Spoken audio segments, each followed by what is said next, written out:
Jo, esu Agnius alkoholikas. Jo, smagu čia matyti tiek daug žmonių.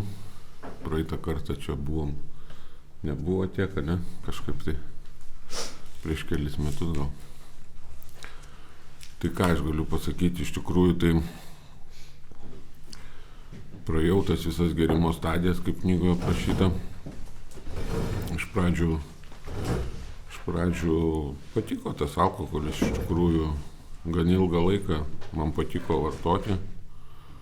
Jis man suteikdavo kažkokią laisvę, nuo rūpesčių, nuo baimių, panaikindavo baimės kažkokias, tai žinai, iš tikrųjų tai jaunystėje neteko anksti taip, kad daug vartoti, bet būdavo ten, aš šokius mokykloje vesdavau, tai ten, kaip sakant, dėl kompanijos, bet kadangi ten sportuodavau daug, tai kažkaip negalėdavau savo leisti ir taip, bet aš neįsivaizdavau tolimesnio savo gyvenimo be alkoholio, nes aš nemačiau jo, nes mano aplinkoje visi vartojo alkoholį.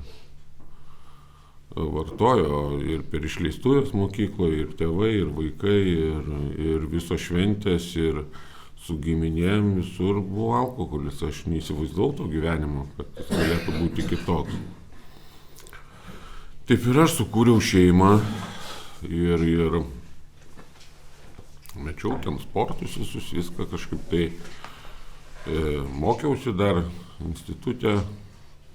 Įstojau institutą, baigiau universitetą, tai prasidėjo savaitgaliai visi. Neįsivaizdavau savaitgalių be alkoholio, be šventimo, be nusigerimo.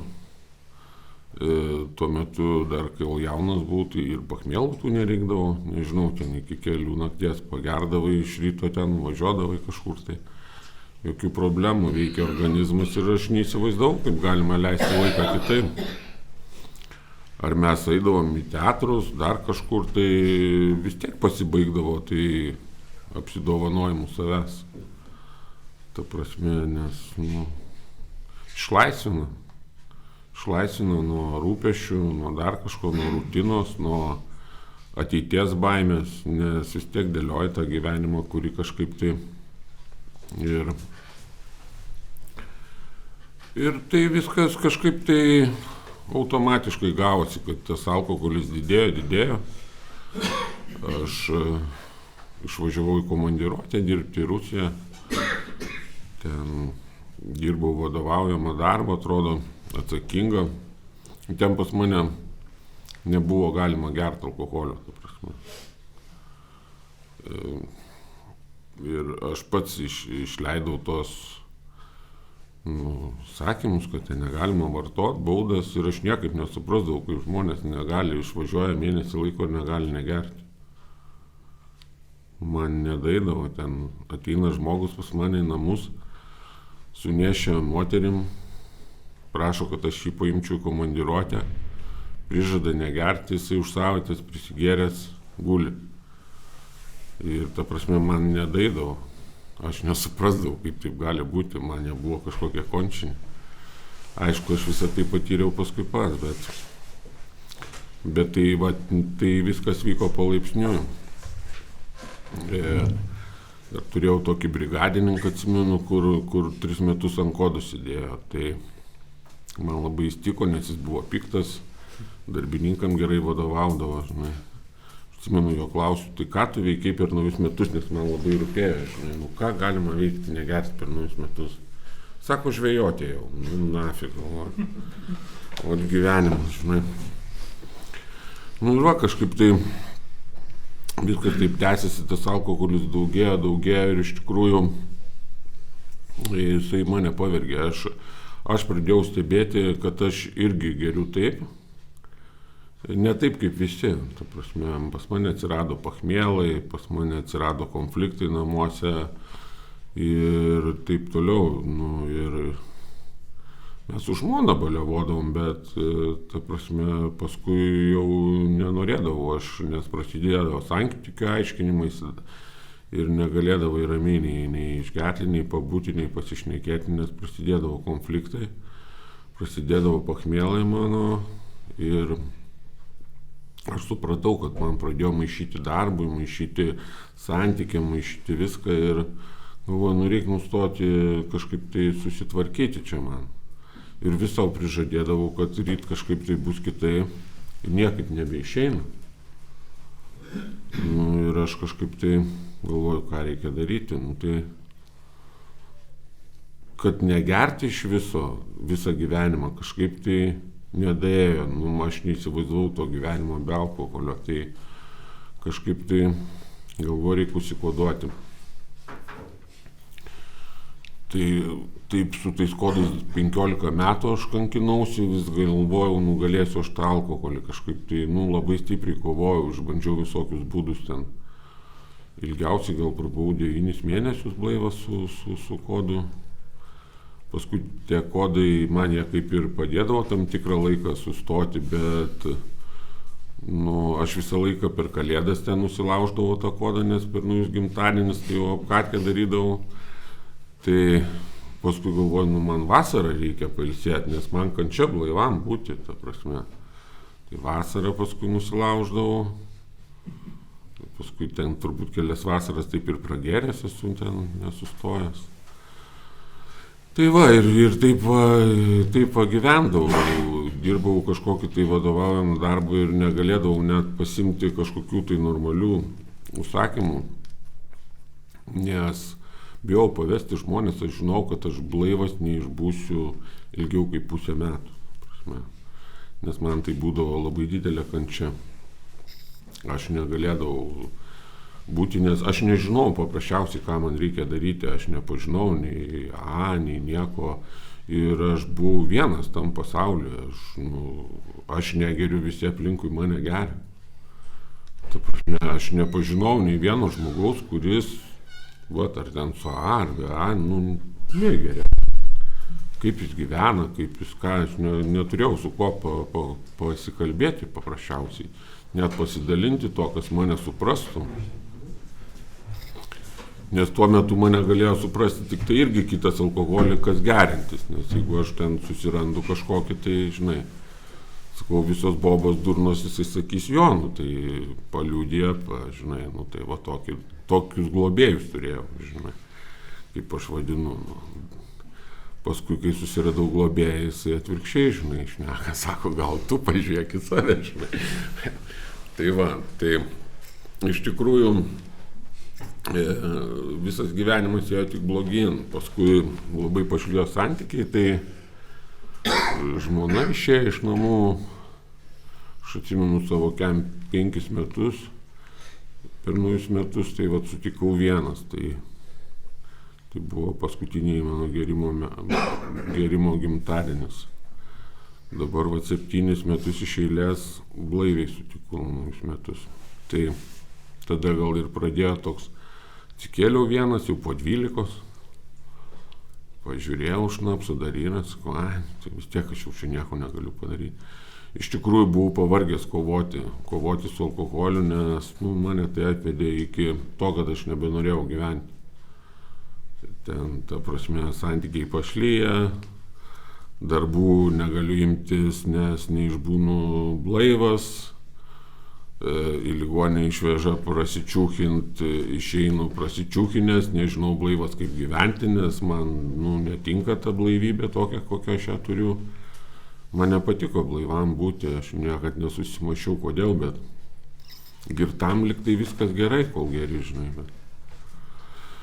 Bet paskui ir jėgų gert nebuvo ir vienu žodžiu, galvoju, važiuosiu į sodą. Ten dar buvo vaiko varžybos, susitikom su žmona kažkaip tai, sakau, gal grįž, gal ką, žinai, ne, čia negrįšiu, galvoju. Pasiėmiau, atsimenu, šnapso daug, kokie 20 laipsnių šalčio, išvažiavau į sodą, ten galinis sodas toksai mūsų buvo, vidury miškų ten. Užsikūriau židinį, malkų daug nebuvo žiemą, tai galvoju, prisigersiu, sušalsiu ir nafik, ir ką čia, koks čia gyvenimas, neišeina gyventi. Tai ir kažkokiu būdu vyriausias vaikas ten nuvažiavo, vidury žiemos į sodą nieks nevažiuoja, šiaip važiavo kažkur, tai ir naktį sako, su draugais, davai važiuojam pažiūrėti, kaip ten sodas mūsų atrodo. Žiūri, šviesa dega sode. Tėvas ant viso sodo muziką užsileidęs, žinai. Nieks niekad nemylėjo mane, žinai.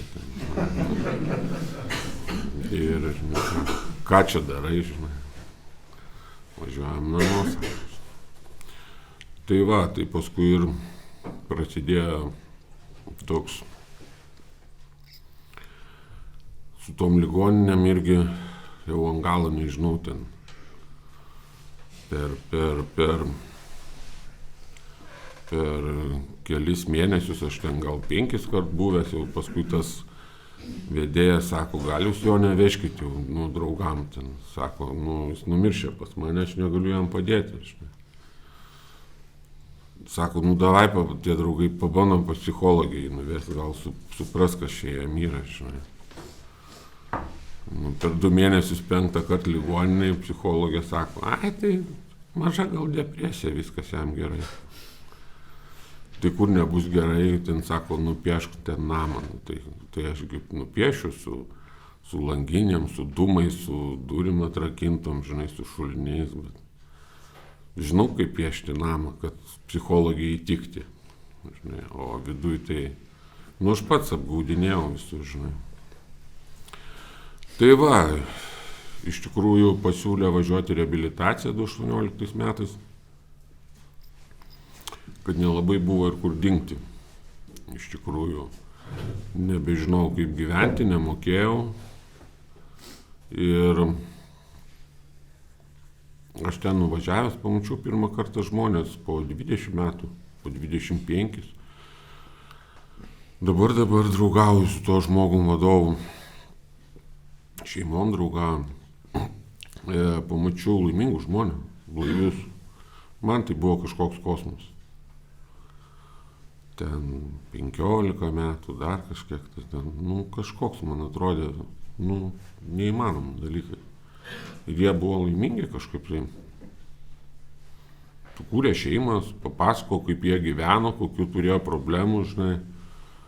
Pas man irgi tuo metu ten skolų visokių, ten mašiną vaikas sudaužė, ten ir be mašinos net likau ant galo. Tai tokių atrodo neišsprendžiamų problemų, bet aš labai greit supratau, kad čia tos problemos ne tos. Aš turėjau mašiną, turėjau žmoną, žinai, ir vis tiek aš geriau, žinai. Ir kaip ten, žinai, jeigu jinai sugrįš ir turėsiu mašiną, aš vis tiek gersiu. Man daėjo tas kažkaip tai, nežinau. Ir pradėjau ieškoti savyje problemų kažkaip tai.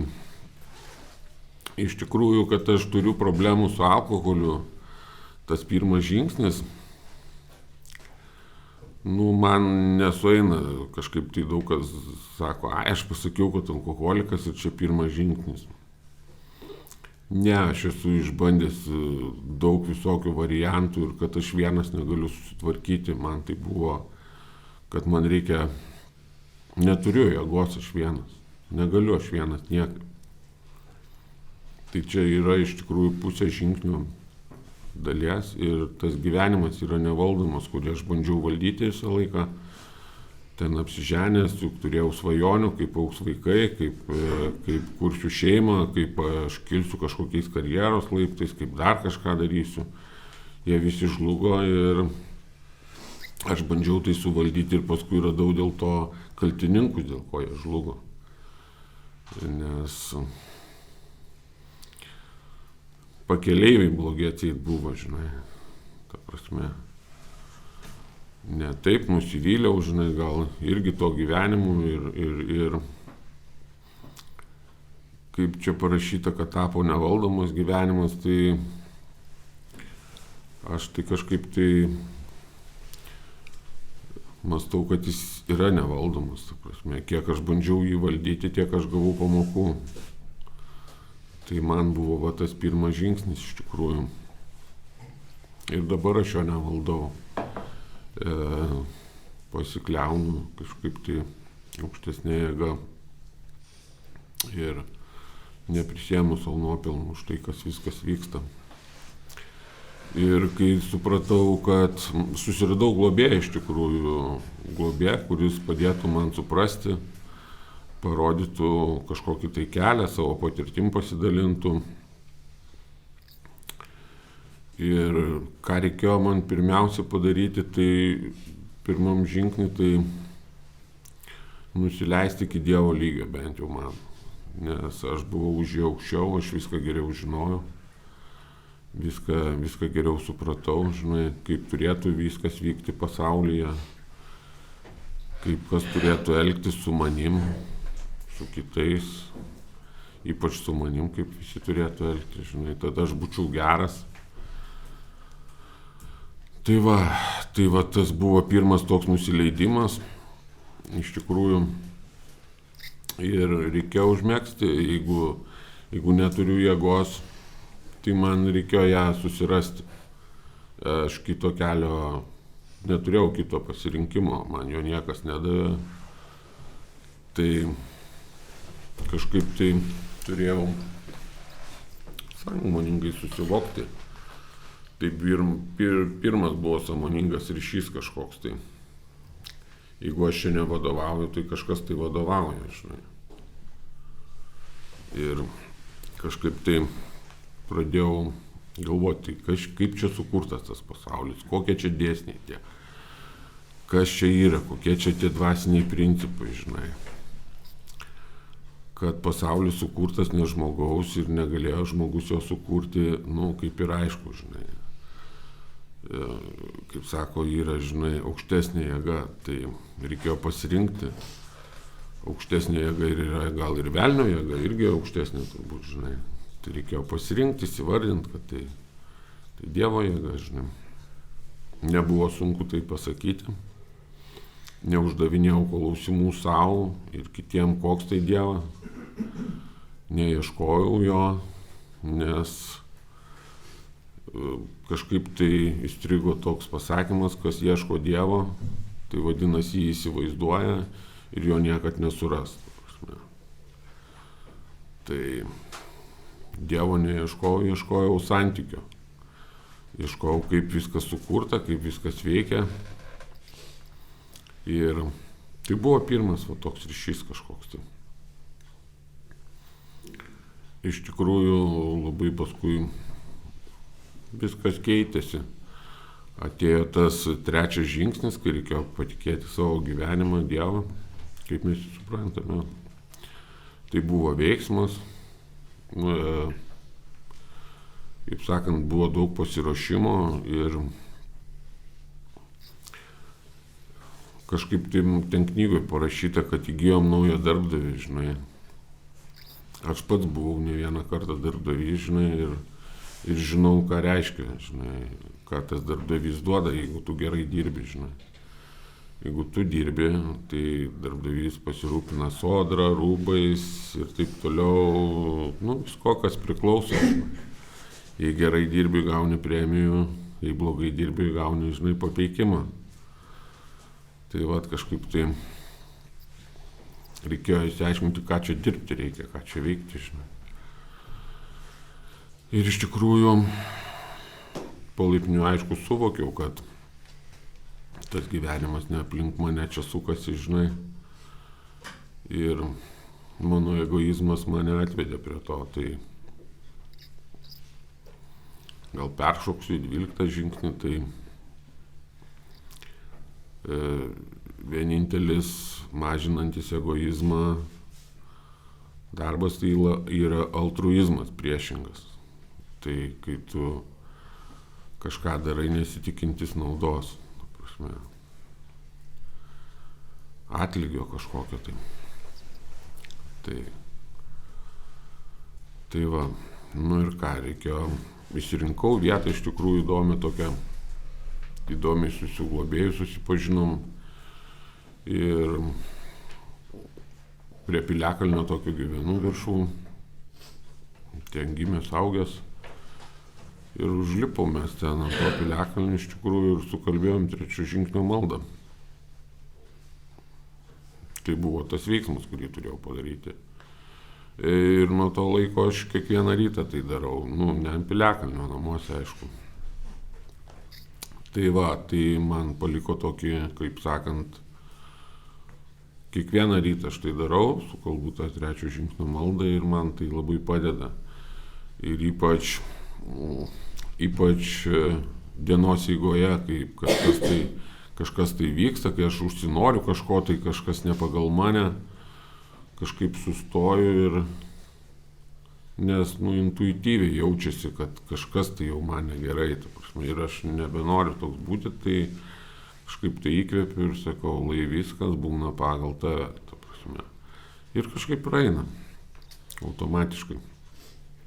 Tai čia jau tokį atradęs būdą, kai savo norus pažaboti. Ne visą laiką, aišku, gaunasi, bet... Tai va, ir ką, atėjo tas 4 žingsnis. Tai buvo man kažkoks kosmosas, nes aš visą laiką galvojau, kad visi kiti čia dėl visko kalti, kad čia... Iš tikrųjų, tai sąžiningai jį dariau ir pamačiau, koks aš buvau iš tikrųjų. Pamačiau savo baimės, savanaudiškumą savo, kur buvo mano kažkokie tai kėslai, norai,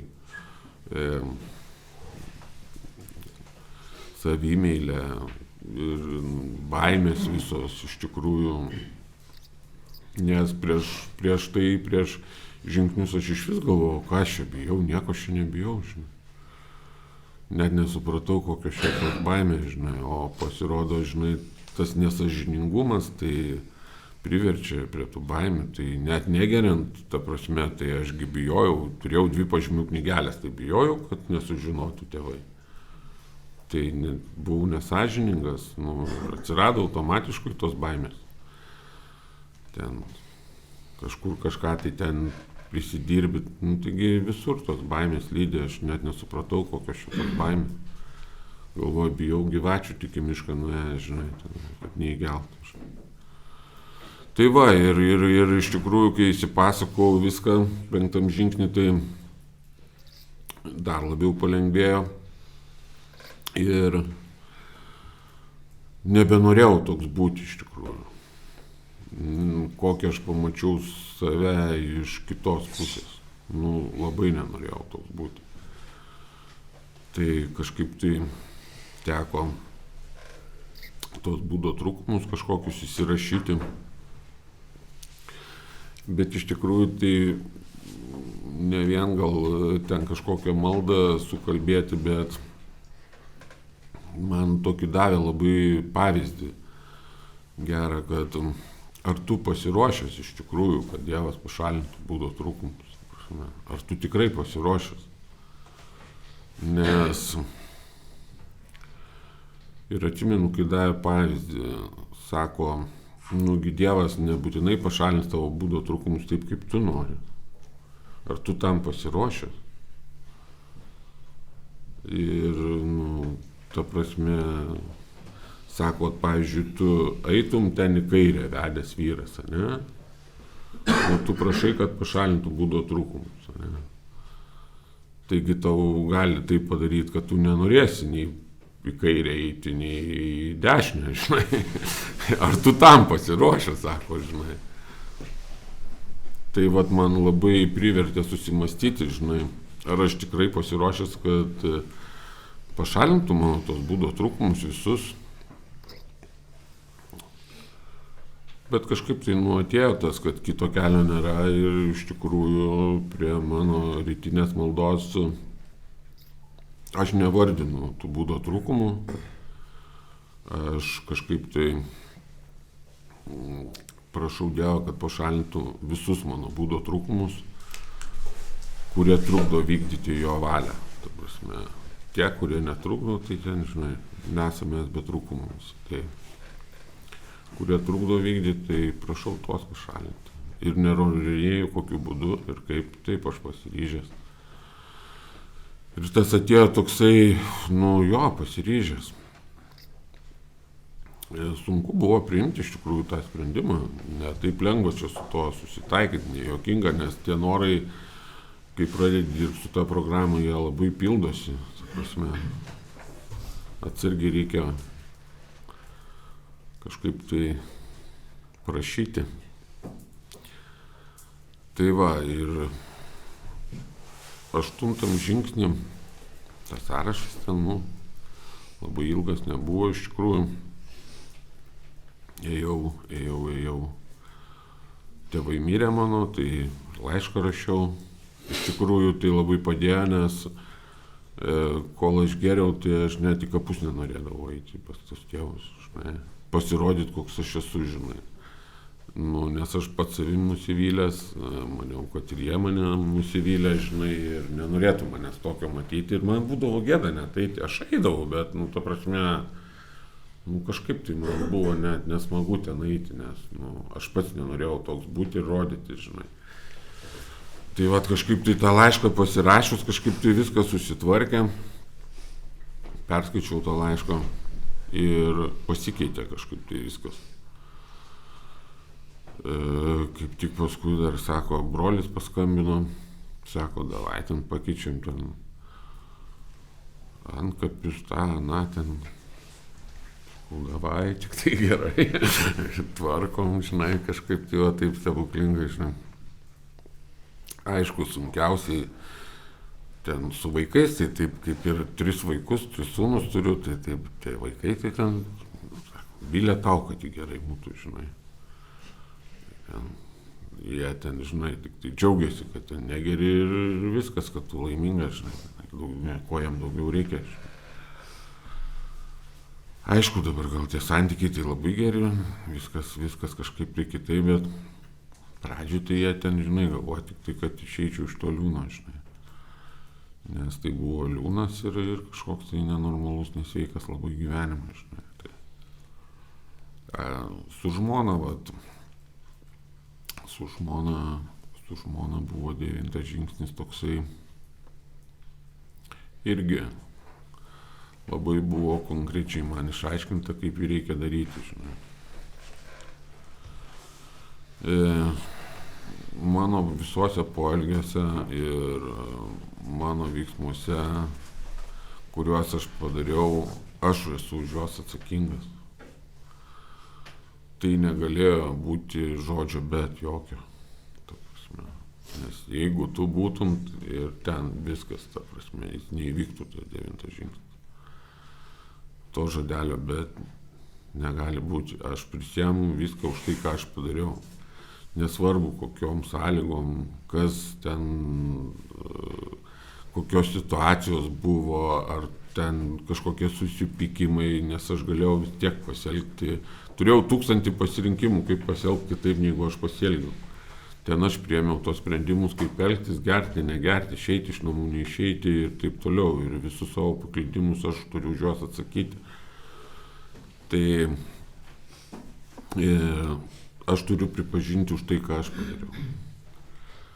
Ką kitas žmogus padarė, jisai turi su to gyventi, tvarkytis pats, aš neturiu už tai būti atsakingas. Tai, buvo kažkaip tai aiškiai išaiškinta man. Ir kažkaip tai po to 9 žingsnio iš tikrųjų su žmona pasikeitė mūsų santykiai. Tai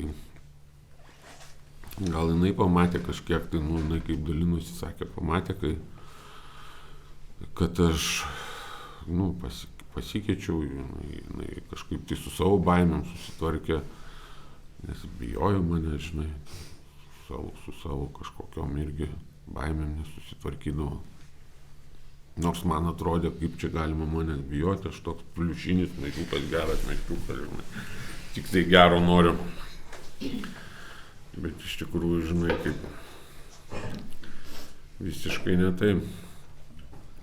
Tai va, su ta praeitim susitvarkiau ir teko pradėti gyventi kažkaip tai. Gyventi ir eiti gyvenimą. Tai tas 10 žingsnis tai buvo toks man iš viso priešingas kažkoks tai.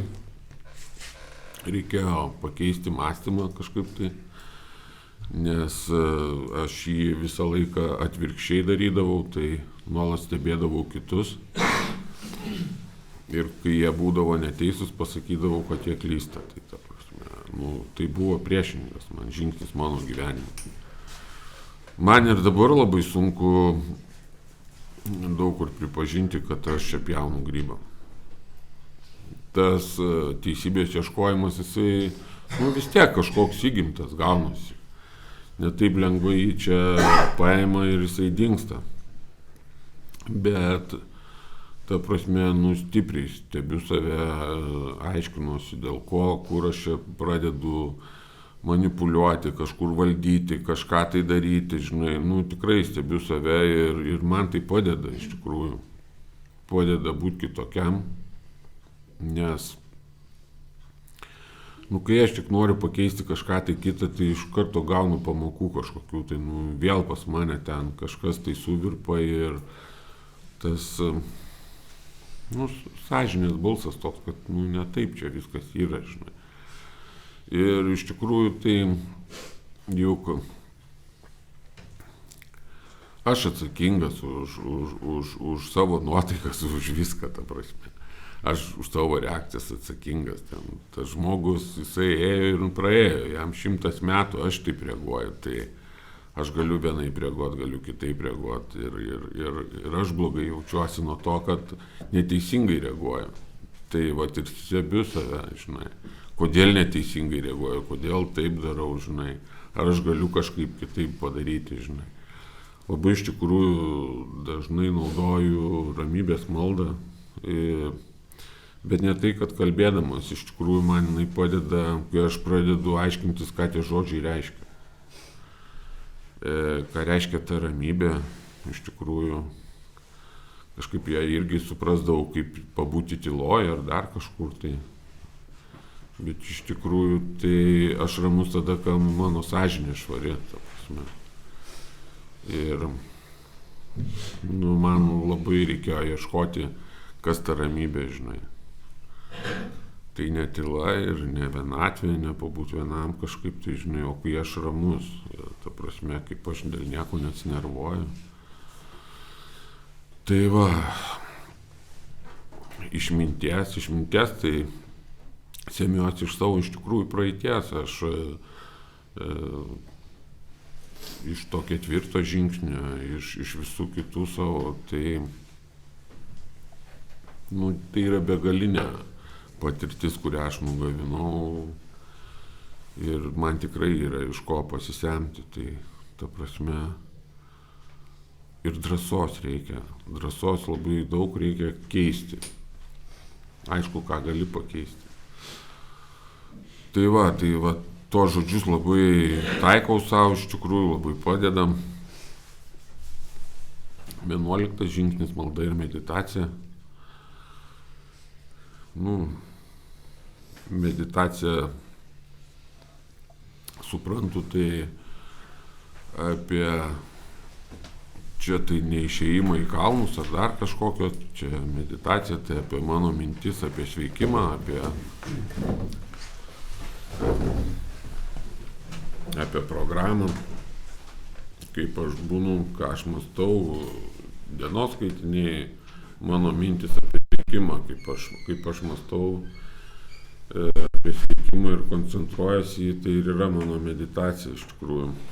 Čia kiekvienam, aišku, asmeniškai, kiekvienas supranta, vienas gali medituoti ant lotoso, žinai, atsisėdęs pozą, bet čia apie blaivybės meditaciją šitoj programai kalbama, tai man neturi nieko bendra su kalnais ar su dar kažkom. Malda tai kiekvieną rytą, aišku, ir vakare, tai yra 3 žingsnio malda, 7. Dėkingumo. Vakare iš tikrųjų dėkoju už tai, ką turiu, už tai, ką gavau, nes gyvenimas pasikeitė kardinaliai iš tikrųjų. Nuo to laiko